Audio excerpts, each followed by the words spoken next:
Hello everyone, welcome to RK study info YouTube channel. ಈ ವಿಡಿಯೋದಲ್ಲಿ KPSC ಕಡೆಯಿಂದ ಇತ್ತೀಚೆಗೆ ಏನು ನೋಟಿಫಿಕೇಶನ್ ಆಗಿದೆ, ಈ ಗ್ರೂಪ್ ಬಿ ವೃಂದದ ಹುದ್ದೆಗಳಿಗೆ ಬಹಳ ಇಂಪಾರ್ಟೆಂಟ್ ಆಗಿ ಈ ಒಂದು ತಾಲೂಕಾ ಹಿಂದುಳಿದ ವರ್ಗಗಳ ಕಲ್ಯಾಣಾಧಿಕಾರಿಗಳು, ವೆಲ್ಫೇರ್ ಆಫೀಸರ್, ಈ ಡಿಪಾರ್ಟ್ಮೆಂಟ್ ಆಫ್ ಬ್ಯಾಕ್ವರ್ಡ್ ಕ್ಲಾಸಸ್ ಅಂತ ಏನು ಹೇಳ್ತೇವೆ, ಎನಿ ಡಿಗ್ರಿ ಆಗಿರುವಂತಹ ಅಭ್ಯರ್ಥಿಗಳು ಅರ್ಜಿಯನ್ನು ಹಾಕಬಹುದು. ಅಪ್ಲಿಕೇಶನ್ ಹಾಕುವಂತಹ ದಿನಾಂಕ ಯಾವಾಗಿಂದ ಆರಂಭ ಆಗುತ್ತೆ? ಈ ಬರುವಂತಹ ಏಪ್ರಿಲ್ 15ನೇ ತಾರೀಕಿನಿಂದ ಹಿಡ್ಕೊಂಡು ಮೇ 14ನೇ ತಾರೀಕುವರೆಗೆ ಅರ್ಜಿಯನ್ನು ಹಾಕಬಹುದು. ಸೊ ಈ ಒಂದು ಹುದ್ದೆಗೆ ಬೇಕಾಗಿರುವಂತಹ ಪೇಪರ್ 2 ಏನಿದೆ ಅಲ್ವಾ ಫ್ರೆಂಡ್ಸ್, ಪೇಪರ್ 2 ನಲ್ಲಿ ಕೇಳಲ್ಪಡುವಂತಹ ನಿರ್ದಿಷ್ಟ ಪತ್ರಿಕೆ ಏನಿದೆ ನೋಡ್ತಾ ಇರಬಹುದು. ಪೇಪರ್ 1 ಇದರಲ್ಲಿ ಜಿಕೆ ಅನ್ನು ಕೇಳಲಾಗುತ್ತೆ, ಹಾಗೆ ಪೇಪರ್ 2 ನಲ್ಲಿ ಏನ್ ಕೇಳಲಾಗುತ್ತೆ ನೋಡ್ತಾ ಇರಬಹುದು, department of backward classes welfare department ಅಂತ ಹೇಳಿ. ಸೊ ಪೇಪರ್ 2 ನಲ್ಲಿ ಕೇಳಲ್ಪಡುವಂತಹ ನಿರ್ದಿಷ್ಟ ಪತ್ರಿಕೆ, ಓಕೆ, ಈ ಸ್ಪೆಸಿಫಿಕ್ ಸಿಲೆಬಸ್ ಏನಿದೆ, ಸೊ ಅದರ ಕ್ಲಾಸಸ್ನ ಇವತ್ತಿಂದ ನಾವು ಅಫಿಷಿಯಲ್ ಆಗಿ ಆರಂಭ ಮಾಡ್ತಾ ಇದ್ದೇವೆ. ಸೊ ಇವತ್ತಿನ ಮೊಟ್ಟ ಮೊದಲ ಲೆಸನ್ ಯಾವ್ದಾಗಿರುತ್ತೆ?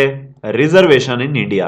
ಓಕೆ, ಭಾರತದಲ್ಲಿ ಈ ಒಂದು ಮೀಸಲಾತಿ ವ್ಯವಸ್ಥೆ ಯಾವ ತರ ಇದೆ ಅನ್ನೋದ್ರ ಬಗ್ಗೆ ನಿಮ್ಗೆ ಹೇಳುವಂತ ಪ್ರಯತ್ನ ಆಗುತ್ತೆ. ತುಂಬಾ ಅಭ್ಯರ್ಥಿಗಳು ಕೇಳ್ಕೊಂಡಿದ್ರಿ ಇದ್ರ ಮೇಲೆ ಕ್ಲಾಸಸ್ನ ಮಾಡಿ ಅಂತೇಳಿ.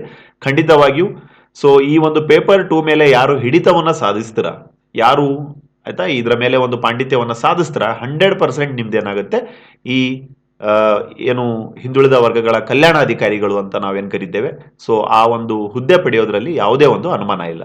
ಸೊ ಆ ಒಂದು ಉದ್ದೇಶದಿಂದ ಸೊ ನಿಮಗೋಸ್ಕರ ನಾವು ಫ್ರೀ ಕ್ಲಾಸಸ್ಗಳನ್ನ ಮಾಡ್ತಾ ಇರ್ತೇವೆ ಯೂಟ್ಯೂಬ್ ಅಲ್ಲಿ. ಸೊ ಹಾಗಾಗಿ ಮೊಟ್ಟ ಮೊದಲ ಬಾರಿಗೆ ಚಾನಲ್ನ ನೋಡ್ತಾ ಇದ್ರೆ, ಹಾಗೆ ಇನ್ನು ಯಾರು ಸಬ್ಸ್ಕ್ರೈಬ್ ಮಾಡದೆ ನೋಡ್ತಾ ಇದ್ರೆ ಸಬ್ಸ್ಕ್ರೈಬ್ ಮಾಡ್ಕೊಳ್ಳಿ ಆಸ್ ಫ್ರೆಂಡ್ಸ್. ಹಾಗೆ ಬೆಲ್ ಬಟನ್ ಅನ್ನ ಕ್ಲಿಕ್ ಮಾಡಿ ಆಲ್ ಎನ್ನುವಂತ ಆಪ್ಷನ್ ನ ಸೆಲೆಕ್ಟ್ ಮಾಡ್ಕೊಳ್ಳಿ. ಬಿಕಾಸ್ ನಾವು ಮಾಡುವ ಪ್ರತಿಯೊಂದು ಕೆಪಿಎಸ್ಸಿ ರಿಕ್ರೂಟ್ಮೆಂಟ್ ರಿಲೇಟೆಡ್ ಎಲ್ಲ ವಿಡಿಯೋಸ್ಗಳು ನಿಮಗೆ ಒಂದು ರೀಚ್ ಆಗುತ್ತೆ.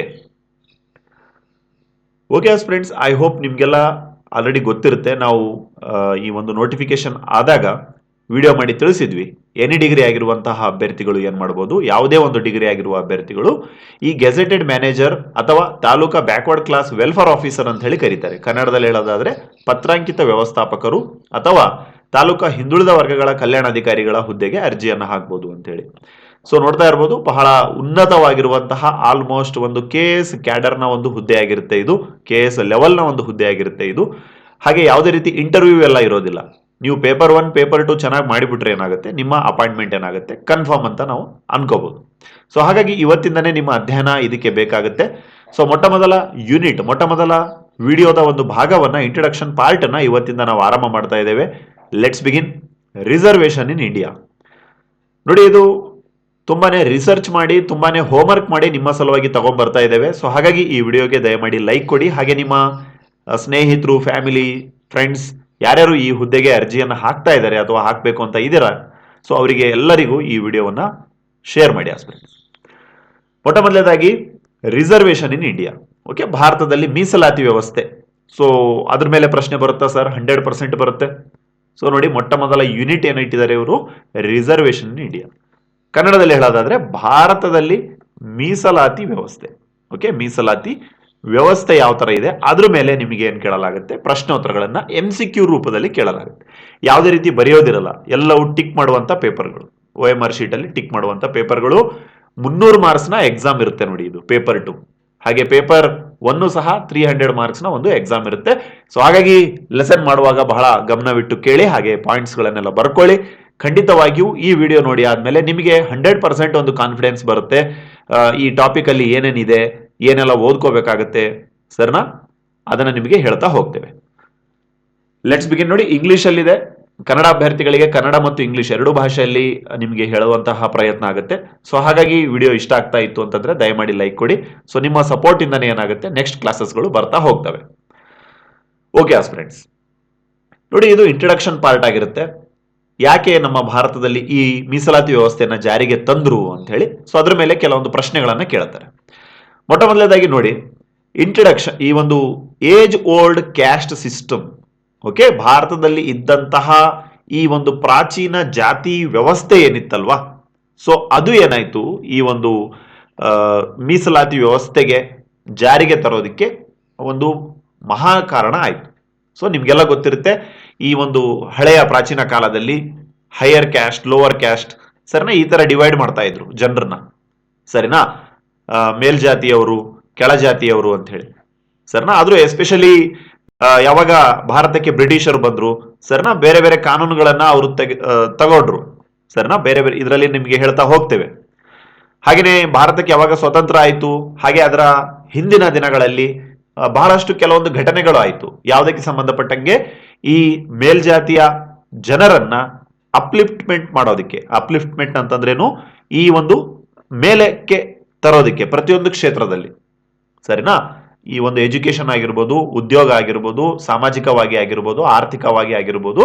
ಸೊ ಕೆಳ ಜಾತಿಯ ಜನರನ್ನ ಅಥವಾ ಕೆಳಗಡೆ ಏನು ವ್ಯವಸ್ಥೆಯಲ್ಲಿ ಇದ್ರು ಅಂತಹ ಜನರನ್ನ ಮೇಲ್ಮಟ್ಟಕ್ಕೆ ತರೋದಕ್ಕೆ ಏನು ಒಂದು ರಿಸರ್ವೇಶನ್ ಪಾಲಿಸಿ ಏನಾಯಿತು. ಸೊ ಅದು ಯಾವ ಒಂದು ವ್ಯವಸ್ಥೆಯಿಂದ ಬಂದಿದೆ?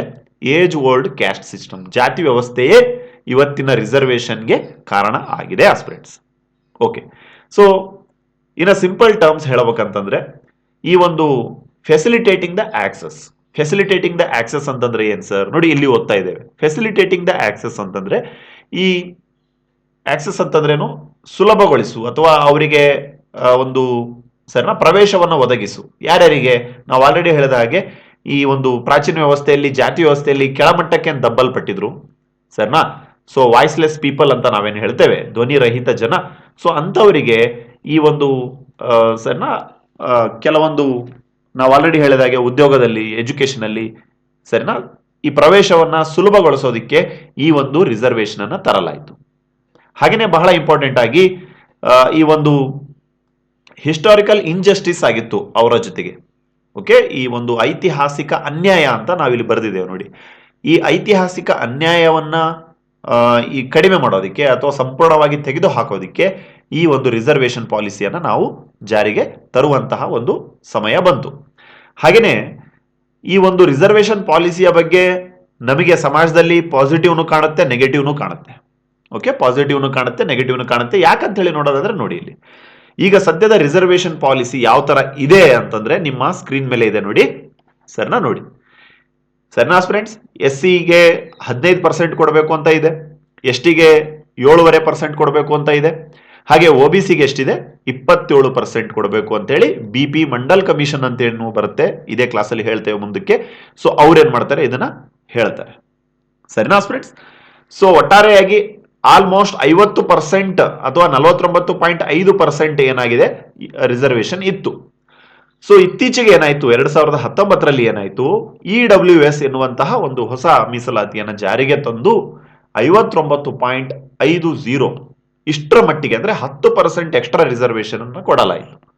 ಸೊ ಇದರ ಬಗ್ಗೆ ಸಮಾಜದಲ್ಲಿ ಏನಾಯ್ತು, ಪಾಸಿಟಿವ್ನು ಬಂತು, ನೆಗೆಟಿವ್ನು ಬಂತು ಮಾತು, ಹೌದು ತಾನೆ? ಎಸ್. ಸೊ ರಿಸರ್ವೇಶನ್ ಎನ್ನುವುದು quota based affirmative system action ಆಗಿರುತ್ತೆ.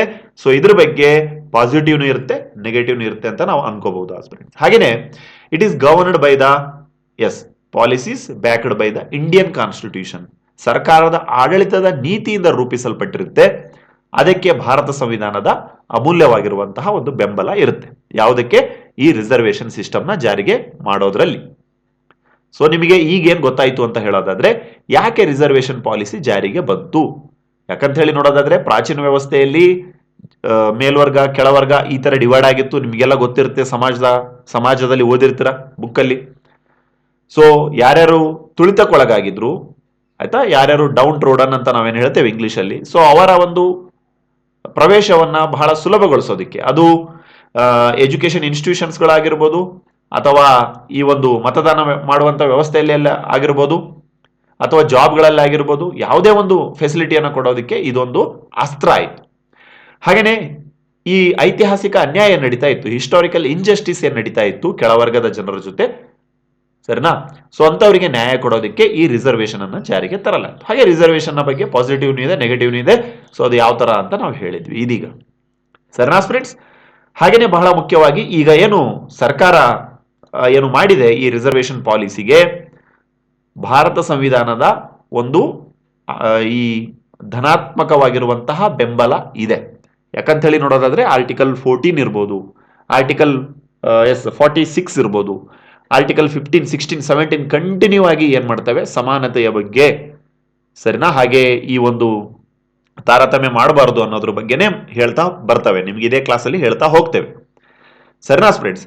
ಬಟ್ ಒಂದು ಅರ್ಥ ಮಾಡ್ಕೊಳ್ಳಿ, ಯಾಕೆ ಈ ಒಂದು ರಿಸರ್ವೇಶನ್ ಪಾಲಿಸಿ ಜಾರಿಗೆ ಬಂತು. ಸಮಾಜದಲ್ಲಿ ಪ್ರಾಚೀನ ವ್ಯವಸ್ಥೆಯಿಂದ ಜಾತಿ ವ್ಯವಸ್ಥೆ ಇತ್ತು ಅಂತ ಗೊತ್ತಾಯಿತು. ಹಾಗೆ ಜಾತಿ ವ್ಯವಸ್ಥೆಯಿಂದ ತುಳಿತಕ್ಕೆ ಒಳಗಾದಂತಹ ಜನರಿಗೆ ಒಂದು ಫೆಸಿಲಿಟಿಯನ್ನು ಒದಗಿಸೋದಕ್ಕೆ ಈ ಒಂದು ರಿಸರ್ವೇಶನ್ ಪಾಲಿಸಿಯನ್ನು ಜಾರಿಗೆ ತರಲಾಯಿತು. ಐ ಹೋಪ್ ನಿಮಗೆ ಇಷ್ಟೆಲ್ಲ ಗೊತ್ತಾಗಿದೆ.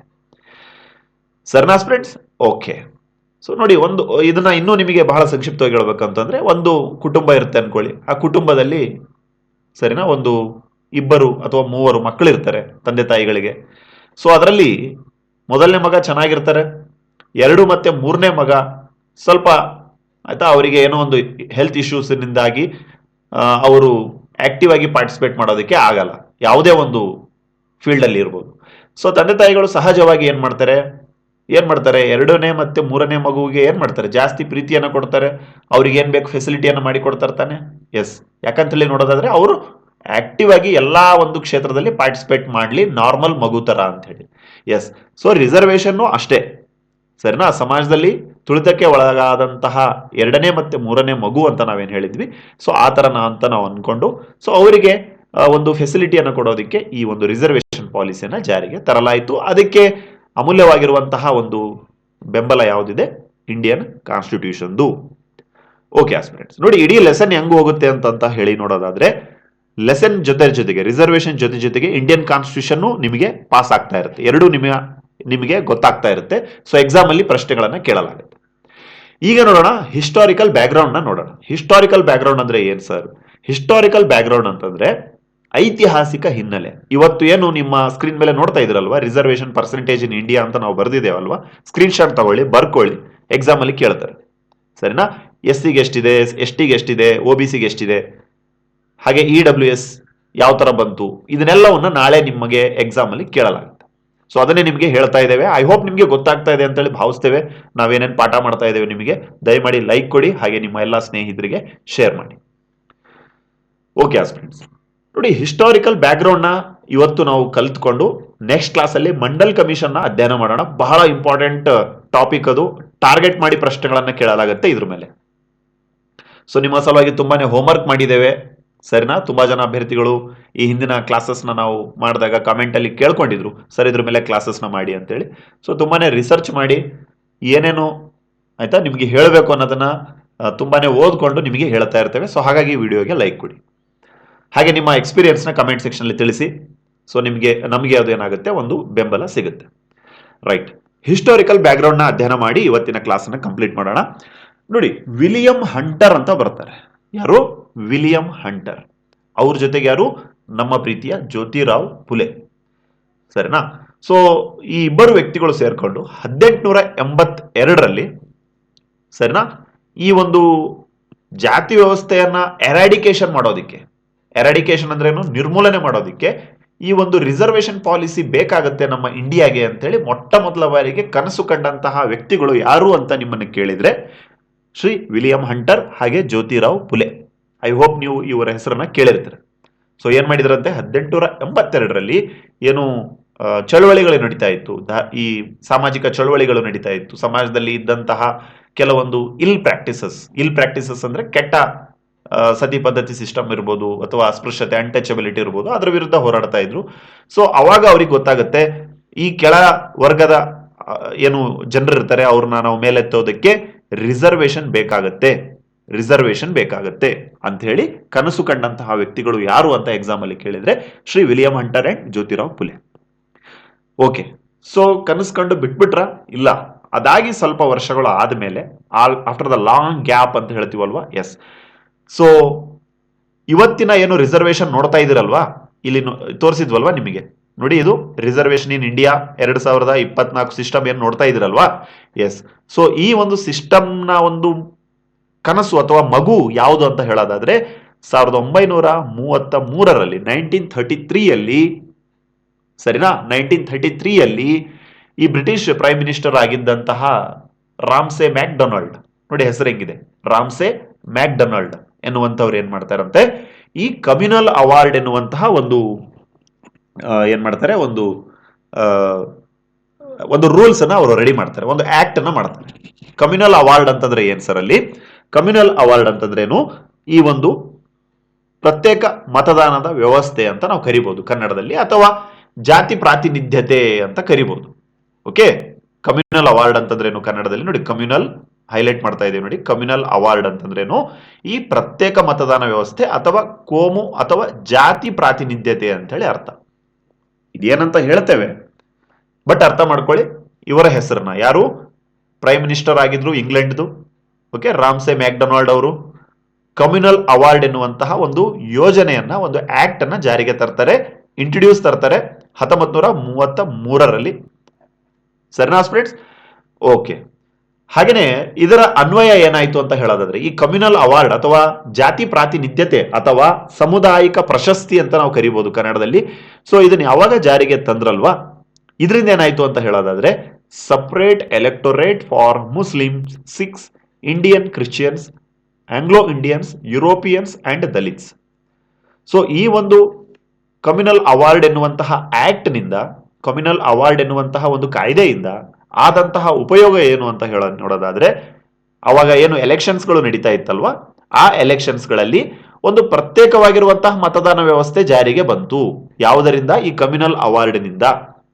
ಸೊ ಅದು ಯಾರ್ಯಾರಿಗೆ ಫೆಸಿಲಿಟಿಯನ್ನ ಮಾಡಿಕೊಡ್ತಾ ಇತ್ತು ಅಂತ ಹೇಳಿ ನೋಡೋದಾದ್ರೆ, ದಲಿತರು ಇರ್ಬೋದು, ಮುಸ್ಲಿಂ ಸಮಾಜದ ವ್ಯಕ್ತಿಗಳು ಇರ್ಬೋದು, ಸಮುದಾಯ ಇರ್ಬೋದು, ಸಿಖ್ ಸಮುದಾಯ ಇರ್ಬೋದು, ಹಾಗೆ ಭಾರತದಲ್ಲಿರುವಂತಹ ಕ್ರಿಶ್ಚಿಯನ್ನರು ಆಗಿರ್ಬೋದು, ಹಾಗೇನೆ ಈ ಆಂಗ್ಲೋ ಇಂಡಿಯನ್ಸ್ ಹಾಗೆ ಆಂಗ್ಲೋ ಯುರೋಪಿಯನ್ಸ್ ಜನರಿಗೆ ಒಂದು ಪ್ರತ್ಯೇಕವಾಗಿರುವಂತಹ ಮತದಾನ ವ್ಯವಸ್ಥೆಯನ್ನ ಈ ಕಮ್ಯುನಲ್ ಅವಾರ್ಡ್ ಎನ್ನುವಂತಹ ಒಂದು ಆಕ್ಟ್ ಅಥವಾ ಕಾಯ್ದೆ ಏನಂತ ಹೇಳ್ತೇವೆ, ಸೊ ಅದು ವ್ಯವಸ್ಥೆಯನ್ನ ಕೊಡ್ತಾ ಇತ್ತು.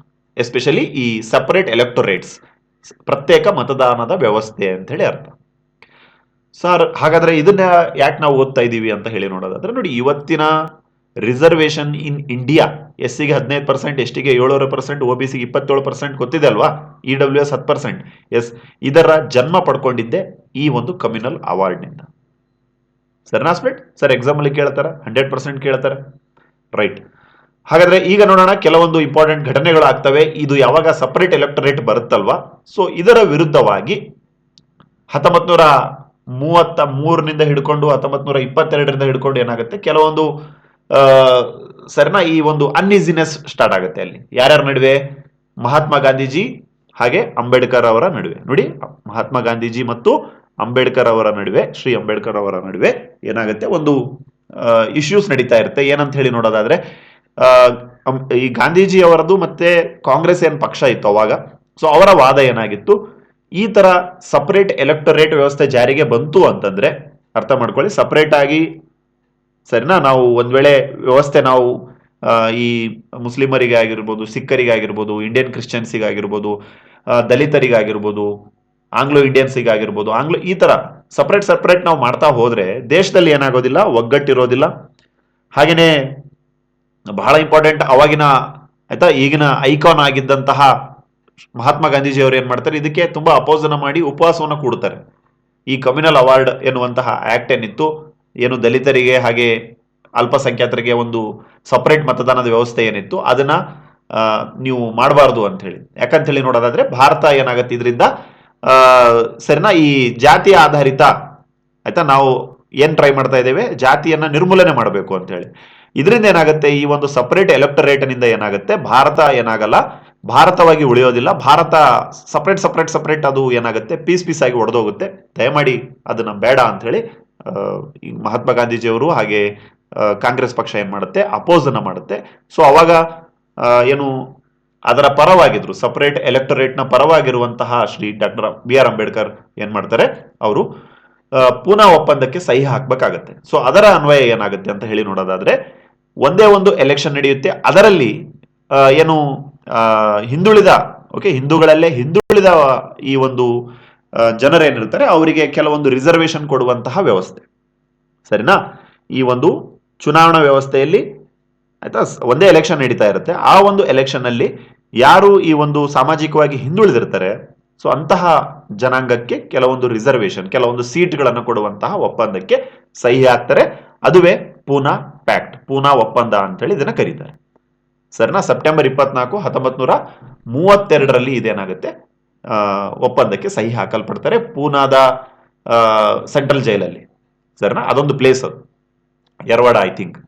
S, after independence initially reservation were provided only for SC STs.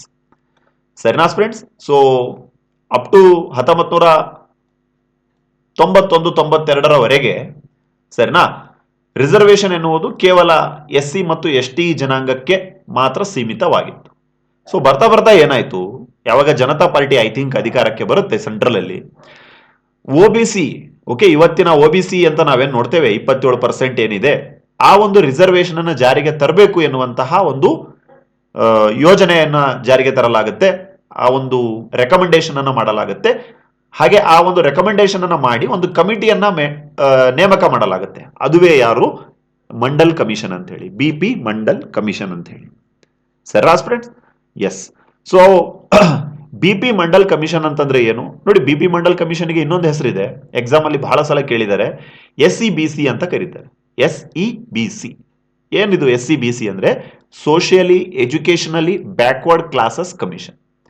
Socially educationally backward classes commission. Okay, yes. So ಅದರ ಬಗ್ಗೆ ನಾಳೆ ಹೇಳ್ತೇವೆ ನಿಮಗೆ. ಸೊ ಐ ಹೋಪ್ ನಿಮಗೆ ಪ್ರತಿಯೊಂದು ಬಹಳ ನೀಟಾಗಿ ಡೀಟೇಲ್ ಆಗಿ ಅರ್ಥ ಆಗಿದೆ ಕನ್ನಡ ಮತ್ತು ಇಂಗ್ಲಿಷ್ ಮೀಡಿಯಂ ಅಭ್ಯರ್ಥಿಗಳಿಗೆ. ಸೊ ಯಾವ ತರ ಭಾರತದಲ್ಲಿ ರಿಸರ್ವೇಶನ್ ಪಾಲಿಸಿ ಜಾರಿಗೆ ಬಂತು, ಹಾಗೇನೆ ಐತಿಹಾಸಿಕ ಹಿನ್ನೆಲೆ ಗೊತ್ತಾಯಿತು. ಸರಿನಾ? ವಿಲಿಯಂ ಹಂಟರ್ ಹಾಗೆ ಜ್ಯೋತಿರಾವ್ ಫುಲೆ ಯಾವ ತರ ಕನಸು ಕಂಡ್ರು ಅನ್ನೋದು ಗೊತ್ತಾಯಿತು. ಹಾಗೆ ಮ್ಯಾಕ್ಡೊನಾಲ್ಡ್ ಅವರು ಕಮ್ಯುನಲ್ ಅವಾರ್ಡ್ ಎನ್ನುವಂತಹ ಒಂದು ಸಪರೇಟ್ ಮತದಾನ ವ್ಯವಸ್ಥೆಯನ್ನು ಜಾರಿಗೆ ತಂದ್ರು ಆಗಸ್ಟ್ 1932ರಲ್ಲಿ, 33ರಲ್ಲಿ. ಸರಿನಾ? ಇದಕ್ಕೆ ಅಪೋಸ್ ಅನ್ನ ಮಾಡಲಾಯಿತು ಗಾಂಧೀಜಿ ಮತ್ತು ಕಾಂಗ್ರೆಸ್ ಅವರ ಕಡೆಯಿಂದ ಪ್ರತ್ಯೇಕ ಮತದಾನ ವ್ಯವಸ್ಥೆಗೆ. ಬಟ್ ಅಂಬೇಡ್ಕರ್ ಅವರು ಅದರ ಪರವಾಗಿದ್ರು. ಸರಿನಾ? ಬಟ್ ಫೈನಲಿ ಏನಾಯ್ತು, ಪೂನಾ ಒಪ್ಪಂದಕ್ಕೆ ಸಹಿ ಹಾಕಬೇಕಾಯಿತು. ಯಾರ್ಯಾರ ನಡುವೆ?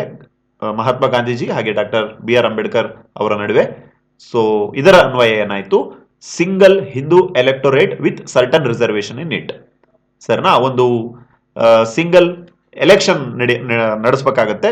ಹಾಗೆ ಹಿಂದೂ ಸಮಾಜದಲ್ಲಿ ಇರ್ರೆಸ್ಪೆಕ್ಟಿವ್ ಆಫ್ ಯಾರೇ ಇರ್ಬೋದು, ಯಾರ್ಯಾರು ಈ ಒಂದು ಆಯ್ತಾ, ಈ ದಲಿತರು ಅಂತ ನಾವೇನ್ ಹೇಳ್ತೇವೆ, ಹಾಗೆ ಹಿಂದುಳಿದ ವರ್ಗಗಳು, ಅವರಿಗೆ ಕೆಲವೊಂದು ರಿಸರ್ವೇಶನ್ ಇರ್ತವೆ ಸೀಟುಗಳಲ್ಲಿ ಅನ್ನುವುದು ನಿರ್ಧಾರಕ್ಕೆ ಬಂತು. ಸರಿನಾ ಫ್ರೆಂಡ್ಸ್? ಓಕೆ, ಹಾಗೇನೆ ಗೊತ್ತಾಯ್ತು ಆರಂಭದಲ್ಲಿ ಕೇವಲ SC ST ಗಳಿಗೆ ಮಾತ್ರ ಈ ಒಂದು ಮೀಸಲಾತಿ ಅನ್ವಯ ಆಗ್ತಾ ಇತ್ತು. 1991-92ರ ಟೈಮಲ್ಲಿ ಮಂಡಲ್ ಕಮಿಷನ್ ಅನ್ನು ಮಾಡಲಾಯಿತು. ಸೊ ಅದ್ರ ಬಗ್ಗೆ ನಾಳೆ ಹೇಳ್ತೇವೆ.